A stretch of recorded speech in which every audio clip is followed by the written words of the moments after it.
Welcome back, everyone. I'm glad you made it. It's been a while. Today I want to shake things up a little bit, so instead of some poetry, it's story time. I've picked a few of my best mini fictions to read for you today, and I'm really excited to share my storytelling with you here. First off, though, I owe you all a quick update on the double fundraiser. First, I just want to say thank you. A bunch of you pitched in and raised almost $500 to help out. That helped a lot during the transition time into my new job. As you may remember, I will be forwarding that donation to the Oregon Food Bank. However, the new job was a bit slow to get off the ground, and that pushed the pay schedule back a bit. The good news is that I'm finally starting to receive a paycheck, I can buy groceries, and I think I'm stable for the rest of the year. The bad news is that I'm only just barely going to stabilize, and I won't truly be in the clear until January or February. So I need to shift the schedule a little bit. I'll still be making a full $500 donation to the Oregon Food Bank, but it'll be happening in the early part of 2022. And of course, I'll still be sending out the mystery art packages at the same time as the donation. I don't like missing my commitments like this, but a 2-month delay in the project threw off a lot of my plans. Thank you for understanding, and if you have any questions about this, feel free to reach out. Alright, with that out of the way, let's get to the stories. We're going to start with one of my favorites, a story about what happens after humans are gone. I call it Special Bits. It would have been nice, at the turn of the 22nd century, if the humans had guided their fledgling AIs out into a gentle, peaceful world and encouraged them to flourish.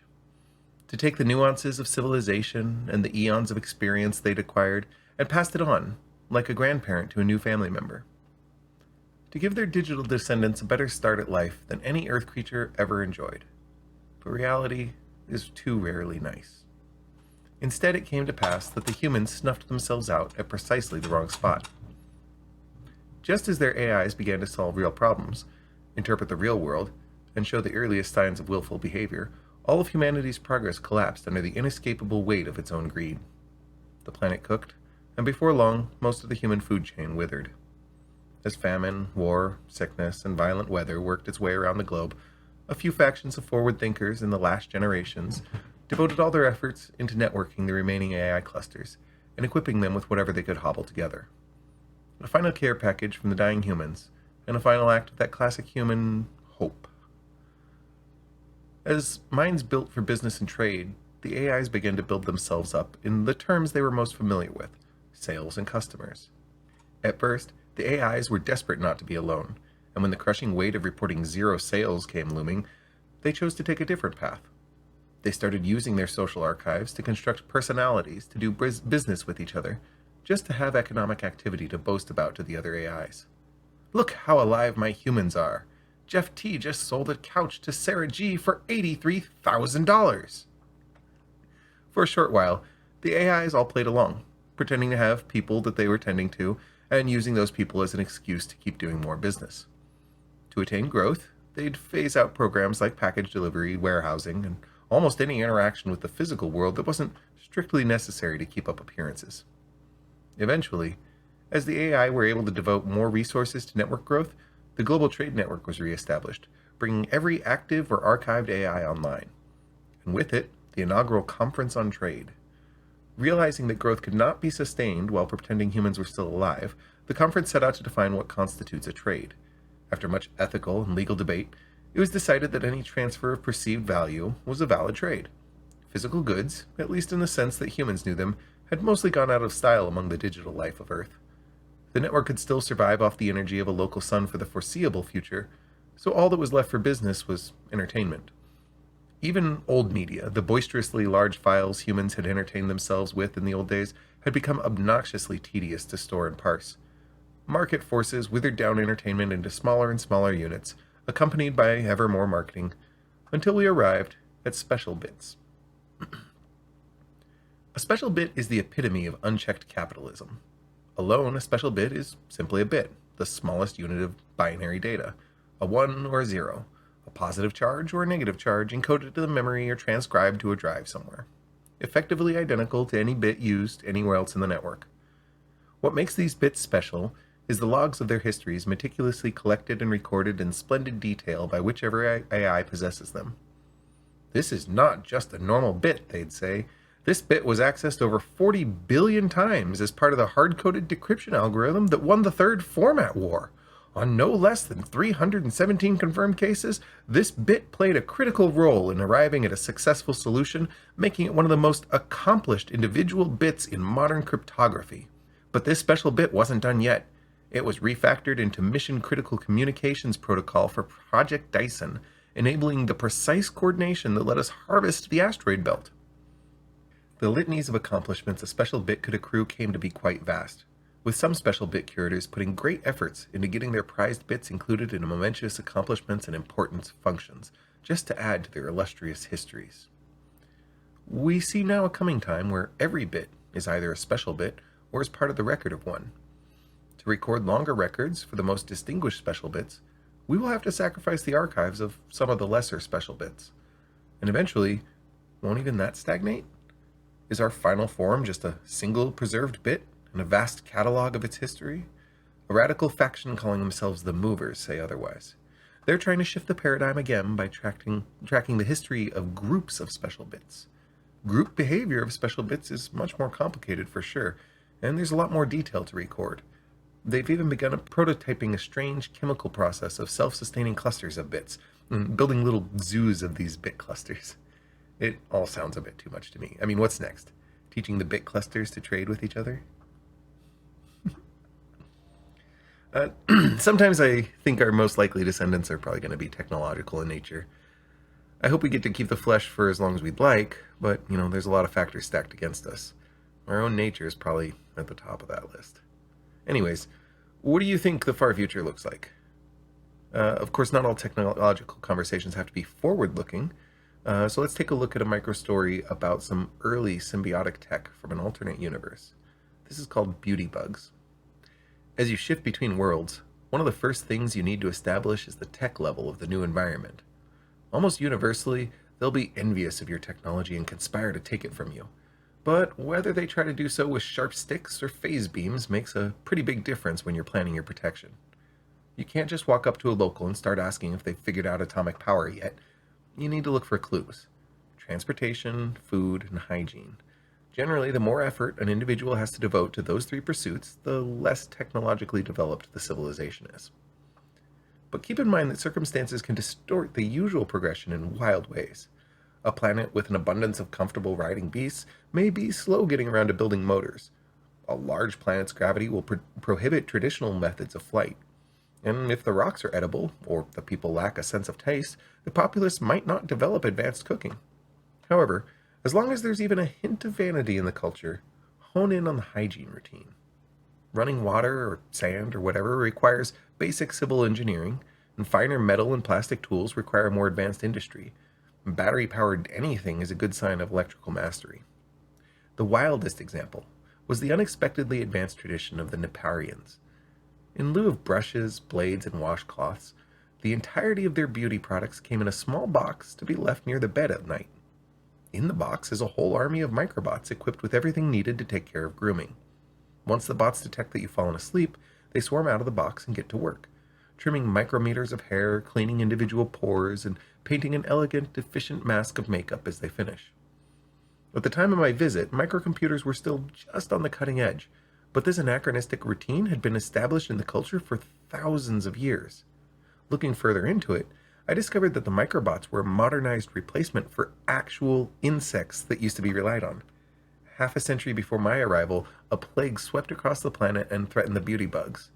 And while a few closely guarded, limited populations of the bugs were preserved in their efforts to repopulate them, the alternative solution of making artificial insects has already pretty much obsoleted their function. When the Neparians were faced with the lack of beauty, they leapfrogged an entire technological keystone in order to keep looking more attractive. That story is rooted in a really enlightening anthropology lecture I attended many years ago.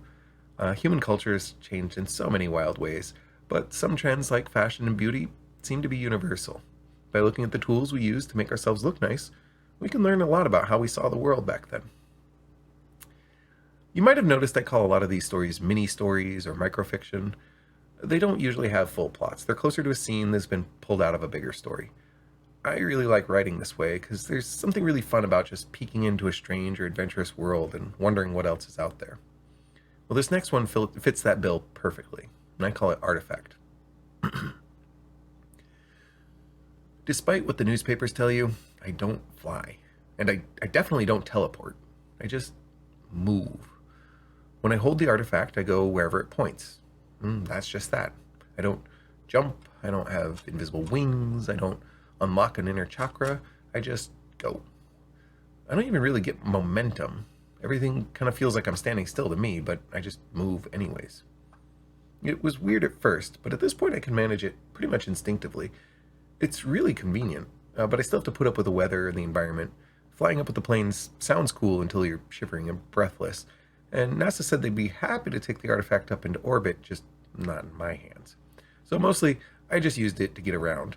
I try to be helpful with it when I can. I recognize that it's easier for me to get around than most, but I'm not super powered. I don't have incredible strength or telekinesis. If I grab a car and try to move with the artifact, my arm will tear off before the car goes anywhere.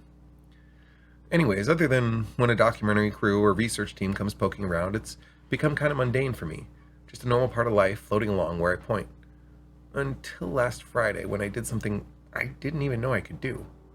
Instead of pointing a direction in space, I accidentally pointed a direction in time.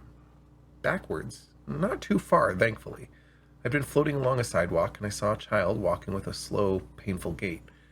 I pointed towards him to approach in case he needed some help, but he turned right at me with a strange look in his eyes, and suddenly I was back in the restaurant I'd been in last Tuesday, having the same exact meal with the same waitress and customers around. I mean, it was Tuesday. I knew the kid had something to do with it. I tried my best to repeat the week in exactly the same way I had before, to give myself the best chance of running into the same kid. It was eerie living through a few days of the most detailed deja vu ever, but it worked. I saw the kid, and this time I shouted, "Hey, do you know me?" The kid smiled with eyes that seemed perfectly normal. "At times I do, yes. But you found me once more. But which time is this for you? Do you know me?" "I think you did something to me before. I mean, I saw you, and then I don't know, I went back in time?" The kid laughed. "Okay, I see. You have the tool, but you still aren't the you that understands it yet.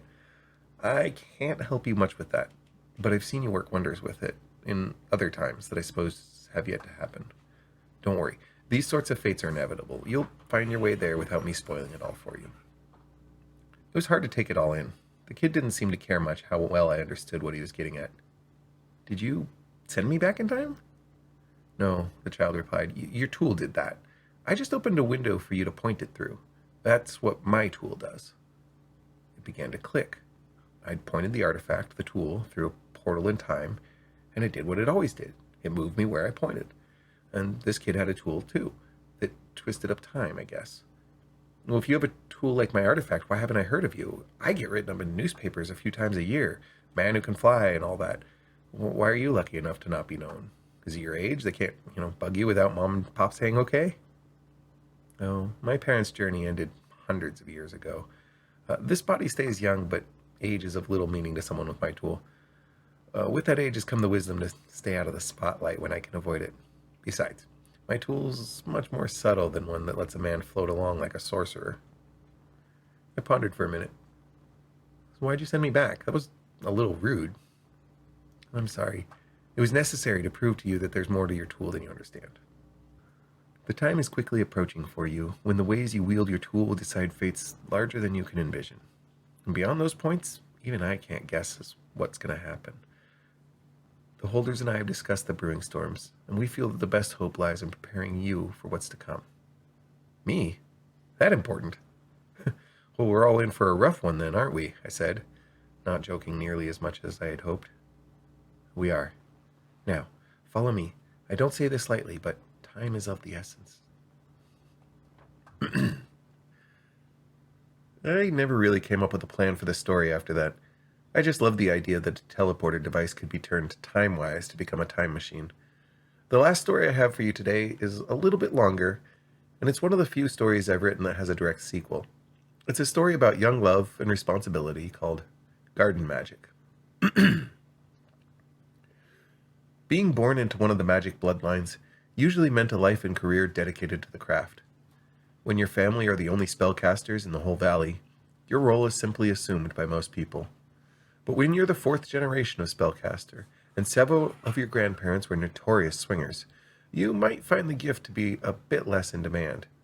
And if you found yourself with a prodigy of a twin sister whose name frequently appears in conversation next to redefining magic and limitless potential, well, then you'd be Taman. Feeling like the academy was just an extended family reunion, Taman preferred to spend his days tending to his garden. He faced a lot of quiet resistance from his deviance to his fated path, but he had become so good at fizzling basic spells that eventually most of his family stopped demanding that he live up to his sister. They'd joke that she must have taken all the magic in the womb, and that was a suitable enough excuse for him if it made them leave him alone. His harvest always turned out bountiful enough that no one could accuse him of being lazy, and he'd cultivated a few crops that were unique in the whole valley. But after he tilled and enriched the soil, watered the sprouts, trimmed the wither, and finished his daily chores in the garden, if no one was snooping around, he'd let the magic come out to play. Leaves swirling on impossible breezes, vines dancing to a rhythm in his mind, a whole garden in harmony, enjoying being alive. If he wasn't careful, he'd lose himself in the wonder, and the flora would begin to take wild forms. Mushrooms the size of dogs, trees with spiral branches, flowers creating impressionist collages across the field. He'd stop himself before it got too much. He knew there was more he could do, but he knew the danger too. Visitors were uncommon, but not unheard of. All it would take is a curious eye looking too closely at a magic-bent cultivar before rumors began to spread. If his cousins ever came by, they'd spot the signs of magical influence, and his charade would come crashing down. Taman liked working the soil. He liked the labor of real gardening. The thought of relying on magic to do all the work felt like giving up a part of himself. But he knew that's what would happen. They'd suspect, rightfully, that he was more magically capable than he let on, and demand he exploit his talent. So he held back. He kept his head down, and he tried not to give anyone a reason to want to get too close. Perhaps someday, if the village truly had need, he'd give up his secret. But for now, the families are fed, the producers are supplied, and the weather is pleasant. He was content to be the only one to truly understand and appreciate his garden, and to keep his flower festivals private. It didn't need human approval. His garden was there for itself. Late into the summer, Taman felt the garden beg to dance. He waited patiently for days as some hunters tracked through the nearby forest. After they moved off, Taman gathered a pile of foliage and a few polished stones to begin the ritual. The magic flowed around him, twisting leaves into sacred shapes and elaborate orbits. He began to hum the deep frequency of the grove, and felt every plant pulse in phase. As he breathed, he felt the air and the water moving through the capillaries of every trunk and stem. He felt the tickle of the bugs playing at industry, and he felt the warm sun soaking into the canopy. The expansion of his consciousness came to an abrupt halt with an unexpected percussive thump. Hopping down from above, Julia, the hunt chief's daughter, was suddenly standing in Taman's garden. With eyes wide, she spoke in hushed awe. "Taman, that was beautiful. I thought—" Taman stammered, trying his hardest to come up with a plausible explanation for the clear magic he'd just been involved in. But he knew Julia. She was too keen to be fooled, and the thought of lying to her made him squirm. He'd always been too busy being a hermit to make real friends, but Julie had consistently been kind to Taman, and when his mind wandered to the people of the village, it often found its way to thinking about her. Reading his complicated expression, Julia interrupted him. "Tam, I don't really know what I just saw.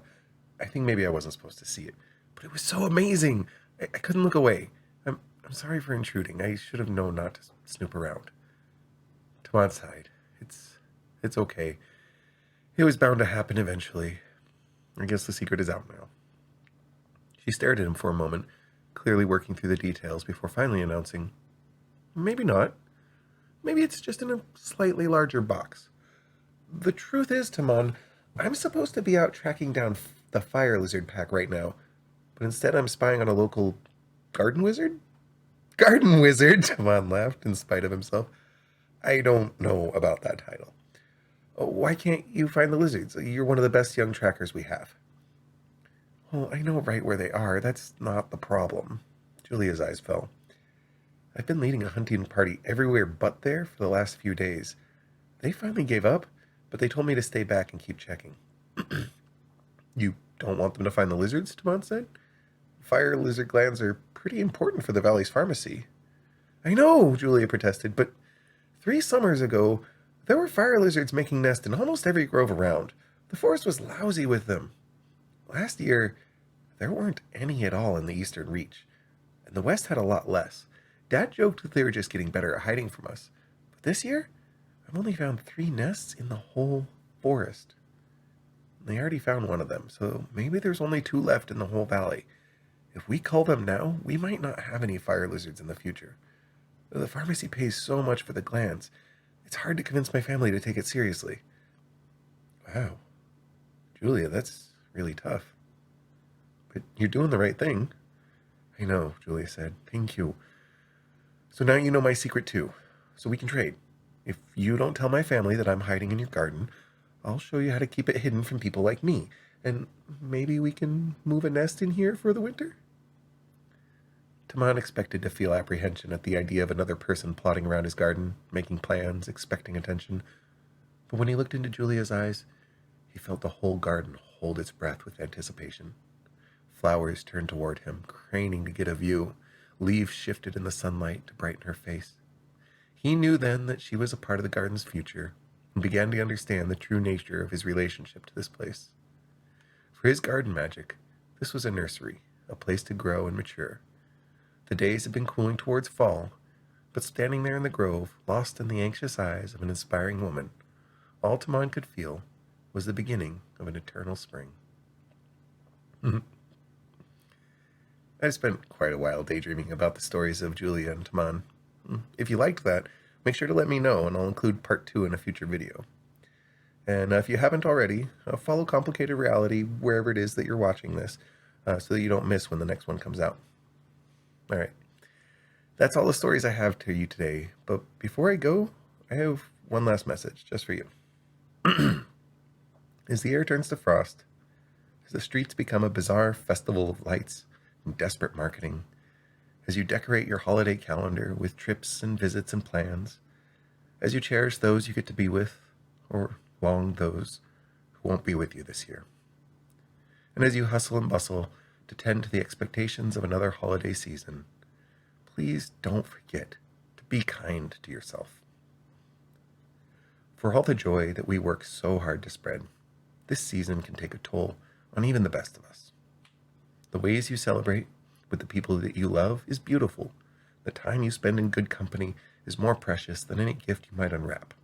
But if you let the pressure of the season chew you up and burn you out, it can get really tough to feel miserable when you're just trying to be festive. It's okay to pace yourself.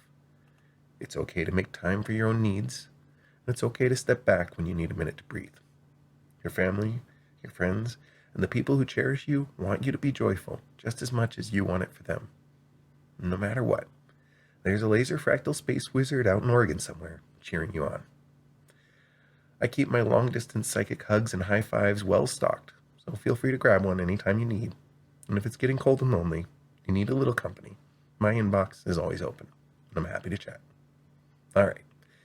Happy holidays, friends. I'll see you soon.